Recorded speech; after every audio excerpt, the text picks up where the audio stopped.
Hello everyone, welcome back to my channel Shimla mom's kitchen and blog. আশা করছি তোমরা সবাই ভালো আছো, আমিও ভালো আছি।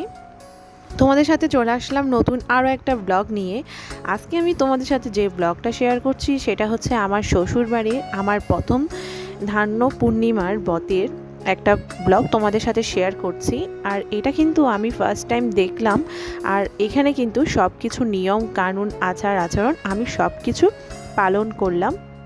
ধান্য পূর্ণিমার ব্রতে যেসব নিয়ম কানুন রয়েছে তা আমি সব কিছু পালন করে কিন্তু ধান্য পূর্ণিমার ব্রতের এই পুজোটা করেছিলাম। ধান্য পূর্ণিমার ব্রতে প্রথমত এখানে পুকুর বানিয়ে তার চারপাশে বিভিন্ন রকমের ফুল গাছ দিয়ে পুকুরটাকে সাজানো হয়ে থাকে।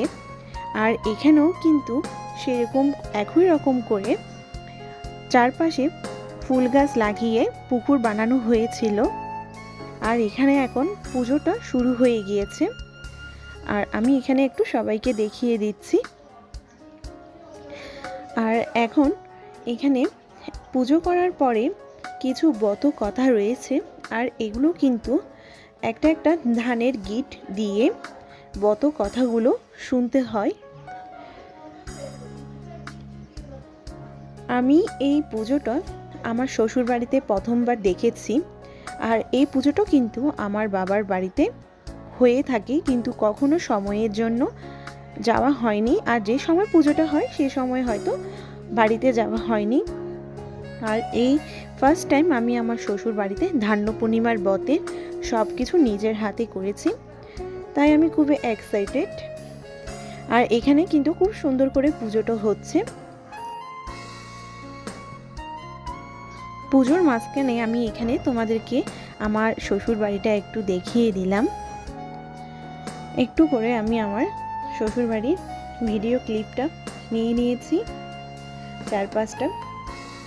আর আগের দিন কিন্তু প্রচুর বৃষ্টি হয়েছিল, সেই জন্য পরিবেশটা একদম কাদামাটি হয়ে গিয়েছে।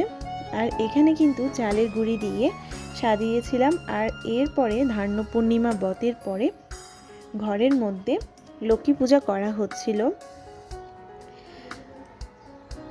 একসাথে ধান্য পূর্ণিমার ব্রত আর লক্ষ্মী পূজাটা কিন্তু করা হয়েছে। আর এখানেও কিন্তু লক্ষ্মী পুজোর সব কিছু আমি নিজের হাতে সাজিয়ে রেখেছিলাম।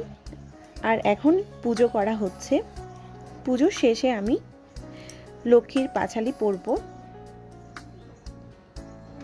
বিয়ের প্রথম বছর আমি আমার শ্বশুর বাড়িতে ধান্য পূর্ণিমার ব্রত আর লক্ষ্মী পুজোর আয়োজন নিজের হাতে করেছিলাম। সুন্দর করে সাজিয়ে সব কিছু নিজে নিজে করেছিলাম। আর এখানে আমি এখন লক্ষ্মী পুজোর পাঁচালি পড়ছি, লক্ষ্মীর পাঁচালি পড়ছিলাম। আর এই ভিডিও ক্লিপটা আমার ভাগ্নি নিয়েছিল পিছন থেকে।